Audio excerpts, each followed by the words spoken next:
children. How are you all? Hope everybody is doing good along with your family members. I am very happy and proud to welcome you all for this wonderful video session. That's fantastic. So before entering to the session, I need to tell you or give you a small advice. Accept, adjust and avoid always in your life. Children, do you know one thing? Life is a constant conflict between the affection and ego. Affection always wants to say sorry. It will make us to ask sorry to others. And ego wants to hear sorry. It will make others to ask sorry to us. So always be an affectionate person. Right. Shall we enter to the session now?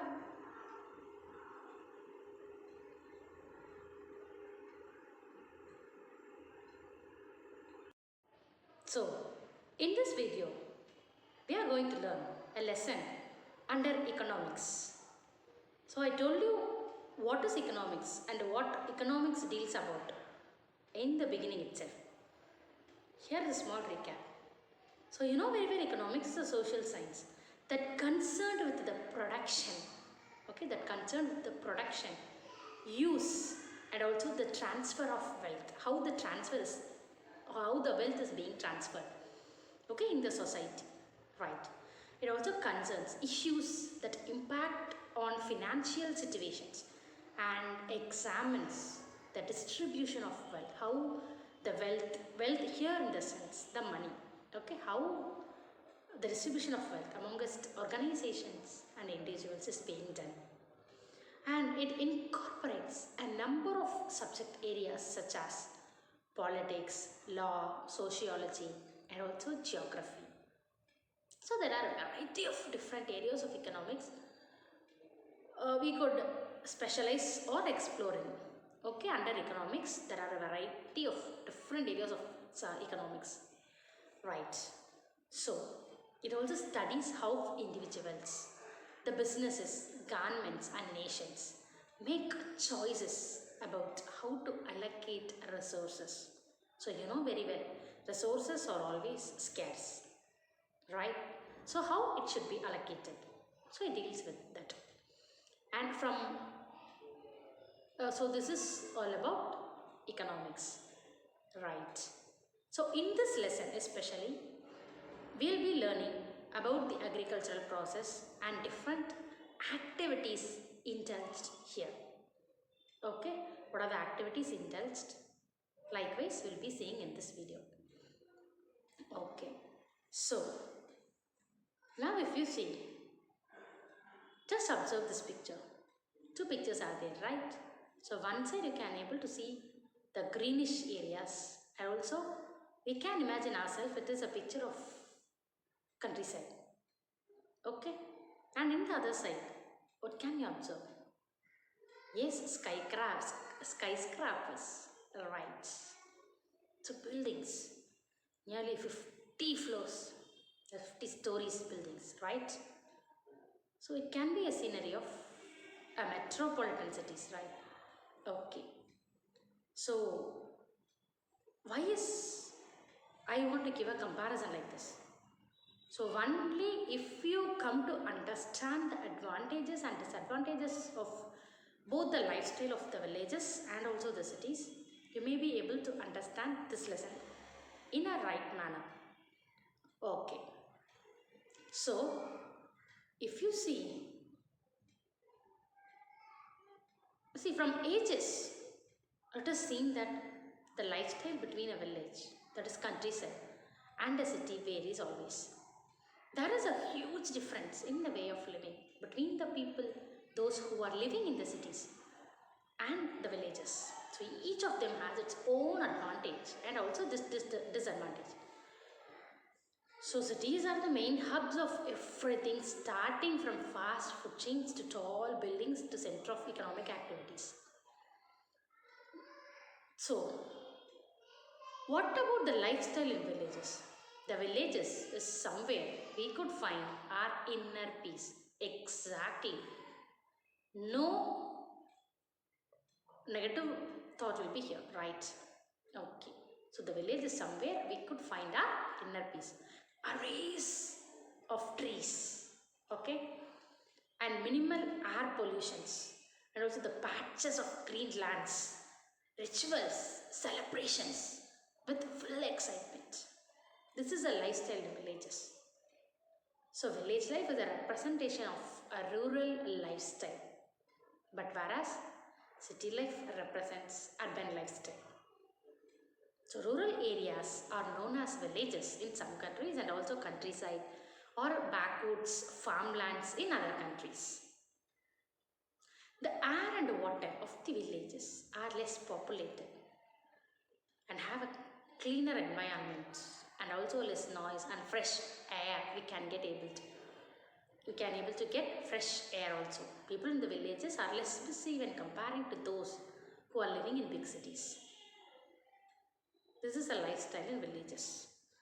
And how come the lifestyle of cities? So urban growth in cities results in overpopulated areas compared to the villages. Cities consist of innumerable numbers of buildings and vehicles and other better medical facilities, healthcare, economic benefits and education than the villages. So here is a video for you for the better understanding of the importance of village life or the agriculture, right? Just we can see.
versus lion, bluff versus swan, and he is the master.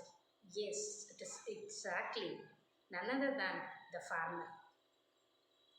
A beautiful, heart-touching video of a lifestyle of a farmer. Okay, how the nature repays us. Okay, how it saves us also. So, children, here you should understand the importance of agriculture. Without anything, a man can able to live. Without money, without dress, without even home, without ornaments. But he cannot able to live without food. So, each one of us in this world are living only with food. So, children, do you know from where do we get all the food that we eat for our lifetime? Yes, you may think that the rice and pulses and the vegetables we eat will be buying them from shops, right? Then, can you tell me where do the shopkeepers get these things from? Yes, they will buy them from those who grow crops, as if the farmers, just we had seen in the video. So we call those people who raise crops as farmers or agriculturists. So farming is the main occupation in the villages. So the farmers grow various crops like pulses, grains, vegetables, etc. and they send them to the shops in cities. So we buy and consume them. Children, rather than these shops, there is a place where people buying and selling all kinds of these things in a place. That place is named to be Sunday. Okay, so in villages, once in a week or a month, all the things, okay, all the things that will be sold in a particular place at a specific time to meet the needs of the people. So that place is named to be Sunday. So in villages, once in a week or month, all things sold in a particular place at a specific time to meet the needs of the people. That is named to be Sunday. Okay, so do you know what activities are carried out in Sunday? Yes, exactly. It is buying and selling. The small traders and other people buy things from Sunday. So, in olden days, we had a system of exchanging goods for other goods called barter system. Okay, barter system. For example, if I have sugar in my hand, I'll be exchanging that sugar with other person, those who have rice. Okay, that is named to be barter system. A person who has rice in surplus and a person who has cloth in surplus will be exchanging on the basis of their needs. But the main two problems arose here. The person who has cloths should have the willingness to buy rice, first of all. The another problem is that when comparing the differences in the value of the commodity, a commodity in the sense nothing but goods or the thing, whatever I have, commodity, commodity, commodity is plural. Okay. Okay, these are the two problems. One is the willingness to buy and the other one is differences in the value of commodity. These are the two things.